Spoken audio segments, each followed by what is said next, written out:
At my nephew's 18th birthday, my husband raised a plastic cup and announced he was filing for divorce. "Don't repeat my mistake, Tyler," he said, clapping the kid on the shoulder. "One wrong wife, and you've got a 100-pound weight chained to your leg for years. Take Laura, for example." He jerked his chin in my direction, smiled like he'd made a joke, and added, "I've decided to file for divorce." The living room went so quiet, even the fridge in the kitchen seemed to shut up. Somebody tapped a plastic cup against the table by accident. I was the first one to clap. I stood up and applauded. "Finally, Mark," I said. "I was starting to worry you'd never grow a spine." His eyes went small and round, like those little plastic lids from the condiment station. It's very convenient when, by the time they drag you out for a public execution, you already know the sentence. I'd had plenty of time to prepare. It all started with a banana peel by the front door of our quiet little place in suburban America. If you've ever wondered how long a person can live with a leg broken in 3 places and a husband broken along his entire length, trust me, the leg is the easier one. That day I was walking home from work. 1 block to go. Manicured lawns, neat trash cans, other people's dogs in other people's windows. In one hand, I had a leash with Poppy. In the other, a bag of groceries. The banana peel was right in front of our building. Textbook. I saw it. Logged it. Thought, who even does this? This isn't a cartoon. And stepped on it anyway. Then there was ice, sky, crunch, scream. The world shattered into pieces. The dog barking, the bags flying, pain detonating along my nerves, the asphalt cold and hostile under my back. "Ma'am? Ma'am, can you hear me?" someone said over me, a shadow with a giant backpack. It was Emma, young, in a school hoodie and sneakers, with that expression normal people reserve for zombies. Panic first, action plan second. "I called 911, she said, already holding my phone. "They're on their way. It hurts a lot, right?" "Just a little." I exhaled through my teeth, staring at my leg bent at the wrong angle. "Don't let her run off." Her was Poppy, a brown dachshund with show dog bloodlines, officially registered as Hidden Meadows Princess Poppy and unofficially registered as the only sane investment I'd made in my life.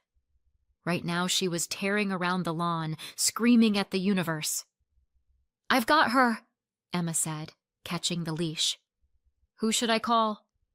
"My husband. Mark. Speed dial, first button." She tapped it. "Hello? Is this the wife?" she asked carefully. "Your wife fell by your building. We're about to go to the hospital." I could hear his voice even without speakerphone. "Yeah, sure. Next you'll tell me I need to wire money to the sheriff's office. Kid, you gotta come up with something more original." "Sir, this isn't a prank," Emma said, offended. "She can't get up. I'm gonna hand the phone to a paramedic." "Kid, hang up," my husband answered. "I'll call Laura myself." He didn't. The ambulance got there fast. You don't really appreciate American healthcare until they're loading you into it on a stretcher in front of your neighbors while your dog screams like you're dropping her off at a kill shelter. By the entrance, Gail appeared, my neighbor from the 3rd floor, owner of a tiny cafe and a pug named Frankie. "Is that Laura?" she asked when she saw Poppy.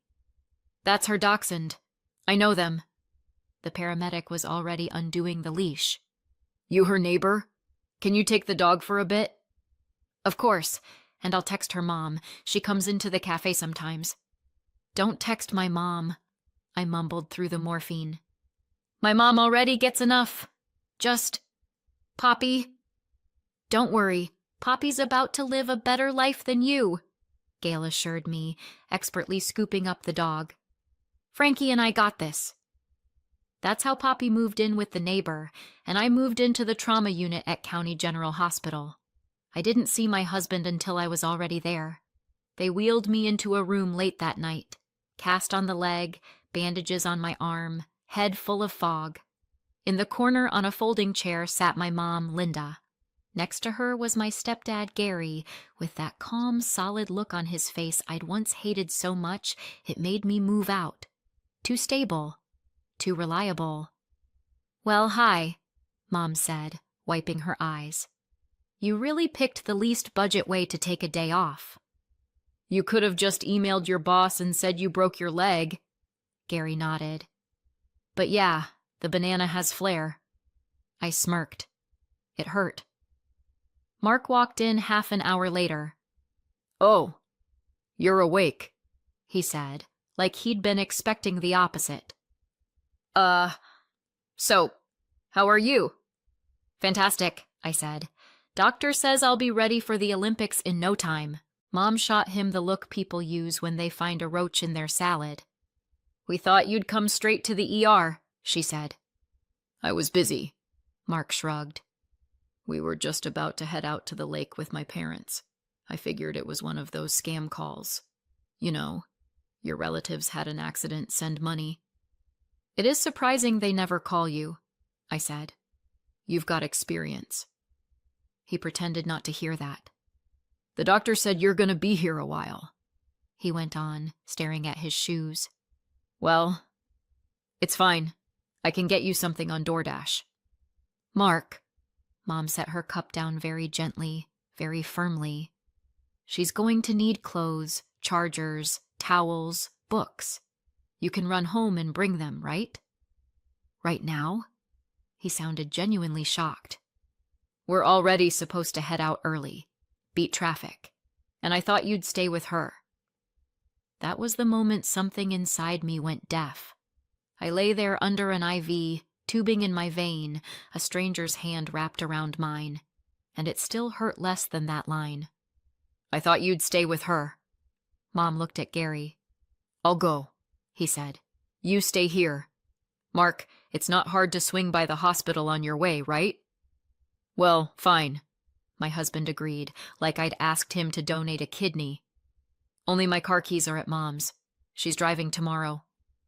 "I'll give you mine," Gary said. "You're a big boy. You'll manage." Mark looked at him the way my nephew Tyler looks at algebra, and left. I slept through the first day. Then came the petty domestic wars.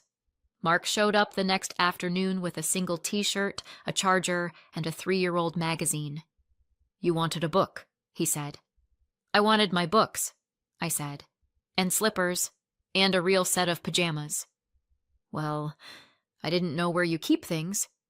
"In the closet, where humans usually keep clothes." "I didn't want to go through your stuff," he said, offended. "That's personal." Apparently the only personal thing in his world was his time and that lake trip with his parents. Meanwhile, Gail was texting me photos of Poppy. In one, Poppy was curled in a pretzel on the couch next to her pug.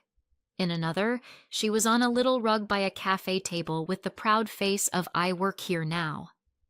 The texts came with messages. "Emma stopped by, brought Poppy a toy. Don't stress, we've got this covered." That's how I learned the schoolgirl's name was Emma, that she lived in the next building, that she had a little brother named Timmy and a mom named Natalie who swung by Gail's cafe after her shift. In the same stretch of time, my husband managed to text me once. "Mom's asking if you mind if we still go to the lake. Everything's paid for." I wrote back that I didn't mind anything at all, on account of lying in a hospital bed with a cast and opiates, and filed the question away. When they discharged me, I didn't go home alone. My mother delivered me. "Gary and I will take turns coming over," she said, "and Emma already volunteered to help walk Poppy." Mark met us at the apartment door like someone caught home in his underwear. "Oh, you're here already," he said, eyeing the crutches, Mom the bags. Come on in." The place was clean. Suspiciously clean. "You cleaned?" I asked. "Mom dropped by," he admitted. "Wasn't a big deal for her." Of course. Nothing was ever a big deal for his mom if it meant she could end the conversation with, "What would you do without us?" Her name was Brenda. She was the type of woman who says, "I don't butt into your life," while openly discussing how many kids you should have and when. Once upon a time, she'd been the one to explain that Mark was quite a catch. "You're 28 already, Laura," she'd said at some family dinner back when we were just dating. "Good man, stable job, his own car, none of that nonsense. Don't let him get away." I was, objectively, also quite a catch. Design engineer at a manufacturing company, my own apartment bought before the marriage, graduated with honors. In her system, that was more like extra reward points at the grocery store. Nice, but not essential. She's the one who insisted I put Mark on the lease. "You don't want your husband to feel like a tenant," Brenda said. "You're a family. Everything should be 50-50. Back then, it sounded reasonable. Now I looked at my crutches propped by the wall and thought that next time I'd sign anything she wanted, as long as it wasn't a lease. Living with a cast and a husband whose favorite phrase is "you're home anyway" is a special kind of extreme sport. Mark would get up in the morning, turn on the TV, drink his coffee, and say, "I'd help you with breakfast, but I gotta get to work." He'd come home at night, sit down at his computer, and say, "I'd go get groceries, but you're home all day anyway. You can just order." Sometimes he'd throw in, "Well, I can take the trash out if you want." Against that backdrop, the people who actually showed up for me looked almost cartoonish. Mom and Gary, bringing food, helping me shower, hauling water. Gail, taking Poppy on walks, bringing me coffee from her cafe. Emma, doing homework at my kitchen table, walking the dog, tutoring her little brother in math, and me in patience. One evening, Gail said, almost casually, "My cousin's a divorce lawyer. Hope you never need her, but if you do, she's vicious in the best way." "I'm married," I said automatically. "I've noticed," Gail said, deadpan. "That's why I mentioned it." I laughed then. Back then. Brenda and Martin didn't drop by often, but when they did, they made it count. "Laura, you have to understand, it's very hard on Mark right now," Brenda would say, looking at me like I'd broken my leg on purpose just to ruin their plans. "He's always running between home and work." Between the couch and the fridge, I wanted to say. I didn't. "And also," she'd go on, "we've got a big date coming up. Tyler's turning 18. We rented a lake house. You'll be walking by then, right?" "On crutches?" "Sure," I said. "Oh, then it's fine," she said brightly. "It's just family. Nobody's going to judge." No one would judge, no. But they would absolutely watch me limp around with plates and salads like it was a spectator sport. I already knew Mark would go no matter what. The only question was whether I'd be going too. I went. Here's the thing. I didn't want to give Brenda another angle for her endless monologues about how ungrateful I was and how I'd abandoned her grandson on his biggest day. The lake house looked like a postcard. Wood siding, a porch with bunting, grill, string lights. Inside, paper plates, chips, dips, plastic cups, boxed wine, and Martin's signature homemade liquor that he called moonshine and poured into mason jars with pride. I sat at the table, hanging onto my crutch like a mast, and counted how many times Brenda would say, "We do everything for you." Mark ran around the grill, basking in his role as Fire Lord. Tyler, tall, skinny, permanently glued to his phone, was doing his best to pretend center stage wasn't the worst place on earth. "So, Laura," Martin plopped down beside me, "you thinking about kids yet?" "I'm thinking about not breaking the other leg," I said. "Kids, later." "You two really shouldn't drag your feet," Brenda cut in. "Biological clock and all." I looked at my crutches and thought there was more than one thing ticking. When everyone had eaten, Mark stood up with his cup. "So," he said, "I've got a little speech, too." Heads turned. "Tyler, don't rush into marriage. Study, work, travel. One wrong wife and you're chained to a weight for decades." He grinned. Like me. He turned to me. Laura here is my ball and chain. Someone laughed nervously. And on that note, he went on, raising his cup, I've decided to file for divorce. The silence was so thick I could hear somebody cracking open a beer behind the house. I stood up. Standing up took a minute. Thank you. Martin's. Oh, come on, just a sip. It's not that strong. But I stayed upright. And I clapped. Mark, I said, thank you for finally finding the courage to say out loud what you've been doing for a while now. What's that supposed to mean? He blinked. I mean, I turned to the table.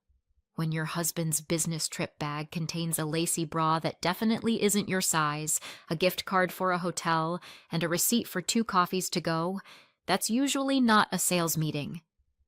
Somebody dropped a fork. Laura, Brenda hissed, don't air dirty laundry in public. This isn't public, I said. This is your rental by some random lake in Indiana. Tyler was staring at me with the face of someone who just realized adults don't have any idea what they're doing. I'm fine with the divorce, Mark, I told my husband. If you want, you can think of it as a present to Tyler. On his birthday, his family finally stopped lying. I set my cup on the table, grabbed my crutch, walked out onto the porch, breathed in lake and grilled meat, and headed for the car. Gary drove me home. Poppy met me at the door like I'd come back from deployment, which, in a way, I had. The next day, a delegation showed up at my door. In front, Mark. Behind him, Brenda, Martin, his sister Tracy, and the birthday boy himself, Tyler, who looked like he'd rather be anywhere else. We came to talk like civilized people, Brenda said the moment I opened. So we don't have to drag this into court. Mark pulled out a folder. This is a marital settlement agreement, he announced, very serious, as if he'd drafted it himself. Voluntary division of property. I sat them down in the living room and took a seat across from them. Poppy crawled under my chair and started a low growl. The agreement said, more or less, that Mark gets our car, the TV, the game console, the laptop, a fair portion of the joint savings, half my bank account. I get the privilege of living in my own apartment, some household appliances, the moral high ground. They'd quietly listed Poppy under his column. I'm sorry, what? I asked. Poppy is joint property too? We picked her out with Mark, Brenda jumped in, and Mark also paid for dog food. Once, I said. When you handed him a 20 and said it was our first family contribution toward the dog. Laura, can we not get bogged down in details? Mark's tone darkened. We're trying to do this amicably. Amicably, I said, would have involved asking me first and then parading over here. I stood up, took the folder, shoved it back into his hands, and walked to the door. Tracy, Tyler, I said, opening it. Nothing personal, but I'm about to say things you really don't need in your head. They shot out onto the landing faster than kids bolt at the lunch bell. Mom, I heard outside. Can we wait in the car? Of course, honey, Brenda said sweetly. I shut the door and turned to the 3 still on my couch. Okay, I said. So, which one of you is amicable again? After they finally left, they left when I offered to call the police and get this visit on record as an attempt to coerce a signature. I called Gail. Remember how you said you had a cousin who's a divorce lawyer? Second cousin, she corrected. Janet. She's a shark. You'll like her. That's how Janet entered my life. Short, wiry, white-haired, with a stare that made Brenda unconsciously clutch her purse to her chest at our first consult. You're not signing that, Janet said, flipping through their agreement. You're going to file on them for trying to bully you into signing, but we'll get to that. Let's start simple. We started simple. The apartment was bought before the marriage with my money. The car was in Mark's name because he's the one who uses it more. My paycheck regularly went toward the mortgage, utilities, groceries, His paycheck regularly went toward helping his parents, which somehow kept ending up in a joint account with Brenda. I paid for Poppy, her insurance, the vet, the shows, because she's your dog, you pay for her. Classic, Janet said. Mom builds her son like he's a stock portfolio, wife underwrites the whole thing. In court, it all looked even more entertaining. The judge was a woman in her 60s with that "I've seen you people 100 times" face. Brenda tried to go on about how they'd invested in the renovation until Janet handed over a stack of receipts, all paid off my card. Mark tried to explain that the savings account with his mother was for emergencies in case something happened to him, until the judge asked why his wife wasn't on the account if it was about emergencies. Well, he started. "You've had plenty of time to add your wife to that account," the judge said. "But you chose not to. Noted." In the end, Mark got the car and some electronics. I kept the apartment. As far as joint savings, the court didn't find much of anything because the only thing joint about our finances had been my income. There was a separate line item for Poppy. "A dog acquired during the marriage," the judge read, "was in fact financially supported by the wife. Considering the animal's health, attachment, and both parties' schedules, the court finds it reasonable to grant custody of the dog to Mrs. Bird." Mark flinched. I thought at least we'd share the dog. "She's not a TV," the judge said. "You're welcome to visit her by mutual agreement, if Mrs. Bird finds that appropriate." I did not. Janet insisted we draft a separate document stating that Poppy belongs solely to me, and Mark has no right to remove her under any circumstances. He signed. The car and his pride mattered more. I only knew about his new life because there's a limit to how much you can avoid knowing. My old boss mentioned, very casually, that Vanessa, the admin we had at the front desk, is living with Mark now. I knew Vanessa on a superficial level. Long blonde hair, long nails, endless selfies, and a habit of saying, "I'm doing everything around here," while Denise, our supervisor, quietly did 90% of the actual work. According to Tracy, whom I occasionally ran into in the dairy aisle, Vanessa's plan looked like this. "We're gonna move into a bigger house. Mark's buying me a car. We'll have a pool." Reality looked like a tiny rental by a busy road, and the old sedan Mark had fought so hard to keep in court. "She complains all the time," Tracy whispered, standing between the milk and the yogurt. "Says Mark promised her a big life, but he keeps having money problems." Some people have money problems. Some have memory problems, like forgetting that money doesn't grow out of the word promised. It grows out of the word worked. I genuinely did not care. My life, unexpectedly, had its own thing going on. Mom and Gary helped rearrange the apartment to fit how I actually lived. Gail roped me into doing some remote admin work for her cafe while I eased back into my old job. Emma got into college, kept working part-time for Gail, and still swung by to check on Princess Poppy. Dana, a grad student from our dog park crew, taught Poppy a few tricks.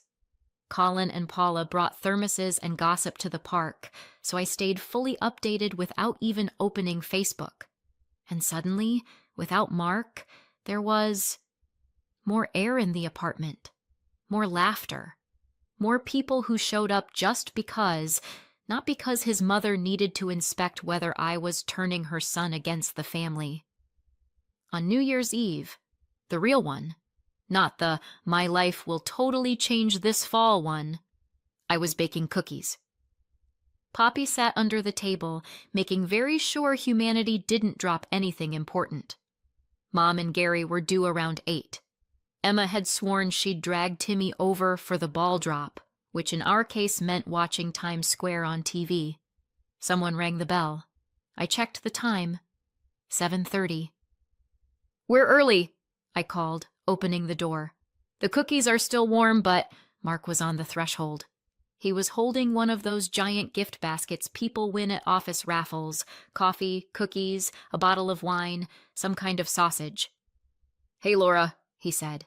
Happy New Year, early. Poppy came out from under the table, looked at him, and growled. Not loudly, just enough to make her point. Can I come in? He asked. Why? I asked back. He shifted from foot to foot. I wanted to talk. I just looked at him. Somewhere in the last Christmas-New Year stretch, he'd been living with Vanessa, arguing, juggling bills, trying to figure out why the world hadn't formed a line to reward his effort. I've thought it all through, Mark said. I was wrong. About a lot. About almost everything. I'll sign whatever you want. Can we start over? Start over? I repeated. Yeah. He tried to smile. Fresh start. I glanced over his shoulder. Same old hallway, same front door, same welcome doormat. Only now I knew that fresh start in his language meant flipping to a blank page without reading the previous one. Mark, I said. I had to break my leg to finally read what was written on page 1. He blinked. I'm not interested in reruns, I went on. Not the leg, not the page. I took the basket and handed it back to him. This isn't about being mad, I added. You really did set me free when you announced that divorce. I'd be an idiot to voluntarily chain that weight back onto my leg. Behind me, keys rattled in the lock. Laura, we're a little early. We thought... Mom stepped into the hallway, saw Mark, and wiped the smile off her face. Oh. We on time? Gary asked, eyeing the scene. Perfect timing, I said. I stepped back, but I didn't open the door wider. Happy New Year, Mark, I said. I genuinely hope next year you learn to tell the difference between people who love you and people who use you. He started. And I also hope, I added, that next time you say, I've thought it all through, you actually have. I closed the door. I didn't slam it. I just closed it. Poppy trotted over, nudged my leg with her nose, the one that was finally almost healed, barely a scar, and sat down beside me. Well, Princess, Mom said, shall we raise a glass to the banana? Absolutely, I said. Sometimes the best thing that can happen to you is a banana peel by your front door. It makes it painfully obvious who bends down to help you up and who stands there explaining why it's not a good time for them to swing by. Everything else is just logistics, lawyers, and one small dachshund named Poppy. So what do you think? Did we go too far or not far enough? Let me know in the comments and subscribe for more.